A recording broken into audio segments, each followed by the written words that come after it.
morning. I love Xavier School. Now, I'm not saying that just to kiss the ass of Mr. Father Johnny Go, because that's the truth. Because it changed my life. Here as a student, that's what's supposed to happen. I'm supposed to go inside in a blank slate and get out and say, wow, I'm a changed man. I'm a man with magic and striving with a passion for justice. So, for 12 years, I've been in school. That's my whole conscious life. That's endless hours of reading books, endless hours of listening to teachers, and, occasionally sleeping in class. But it's still part of that. I'll tell you now that I may not be the best Savior out there. I may not be those that are engraved in plaques by the time I graduate. But that's the point here. Not everyone is like that. Not everyone is born with greatness. You don't go to school and expect to be the valedictorian or the cum laude. I could expect that most of us here are just your random students trying to get by, failing math, and trying to find out the parabola and finding x of a triangle. See, here's an idea here. How about we focus on extracurricular activities? Because that's what I tried to do. That's what I tried to do. I took pride with how I took the most out of the little time I had in Xavier School. I only have 1 year left, then I'm off to college. And that scares me. So what I did was, alright, let's join some extracurricular activities. As of now, I've had a hand in organizing interactions and facilitating them. Even joined Model United Nations and my little baby, the debate club. Now, things weren't always like that. Because now, high school is colorful. It's a rainbow. I'm having fun. These are the times of my life. When I watch TV and they say high school is the time of your life, this is it. I can say I'm living. But frankly, that's not how it always was. Because grade school was boring. Let me tell you a story first. At the past, I was a shy boy. You can ask any teacher here, and they're gonna say, Raynard Lau, oh, that's a very obedient boy. When the class was rowdy, the teacher would say, why you guys are like that? You guys should be like Raynard Lau. And I'd be smiling, I'd be like, Because that's how I was. I was so shy that in 3rd grade, my father enrolled me into basketball when I was 1st grade. And I was so scared. I couldn't play basketball. I was just so thin, and I'd say, this is just not my sport. And whenever I'd go in front, and people would be staring at me, well, I'd just crouch out, and I wouldn't know what to do. I wouldn't know how to dribble with my left hand, what more with my right hand.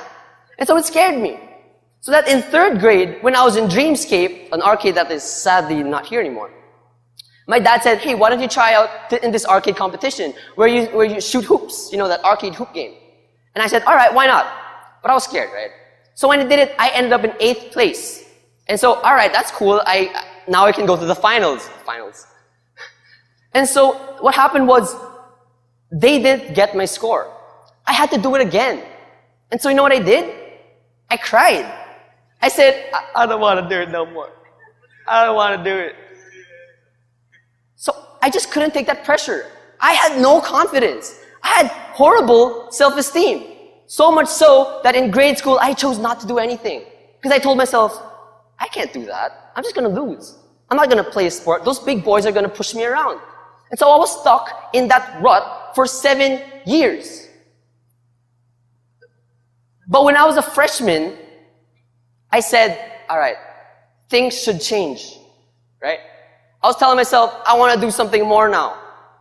So that when I reached sophomore year, my friend goes up to me and says, hey, why don't you join the debate team?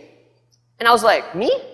I can't even stand in front of my classroom without wetting myself. And you expect me to join the debate team? I had horrible self-esteem. I said I couldn't do it. But I tried to. So much so that, I was able, to try out. I said going there guns blazing. I was like, alright, I can do this thing. This is my goal. This is my time to shine. Right? What happened was, I didn't get in. I didn't get into the debate team. I was waitlisted. The only reason why I was still there because my friends were like, "Oy, Kip, tara, maganda to, angas to, cool to." That's it. Not because I was good, but because I was their friends. And so that was a crushing blow to me. I was like, wow. This is the first time I stuck my neck out and I got shot down. But apparently, I wasn't that bad at public speaking. I would go on to go abroad. I would go on and represent Xavier School in countries such as Korea and Singapore. That's why I asked myself, why not?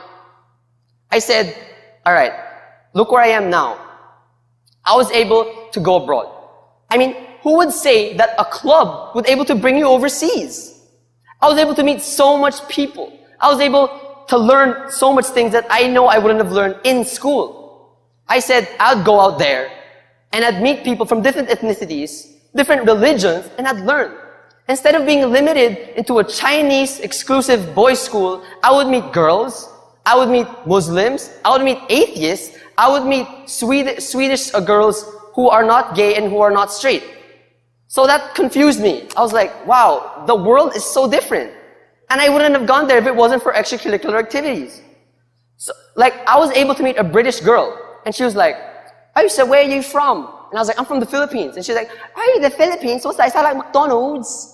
And I was like, oh no, it's more like Jollibee. But then they couldn't understand that. They said, wow, this guy's from the Philippines. They thought we were a village. They thought we were, this small tribal hut with no internet. So it was kind of fun, messing around with them, saying, oh yeah, we like cook our own food and like I dress up in like a river. So that was good.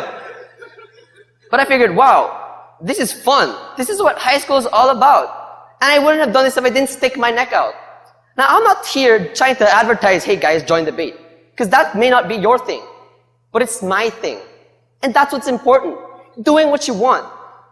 That's why I commend those who ran for the student council and won yesterday. Because that's hard. Going in there, campaigning, and saying, wow, I might lose. Right? But things worked out. And that's what it's all about. Because I have to say, high school is not a chore. High school is not a phase. High school is an opportunity.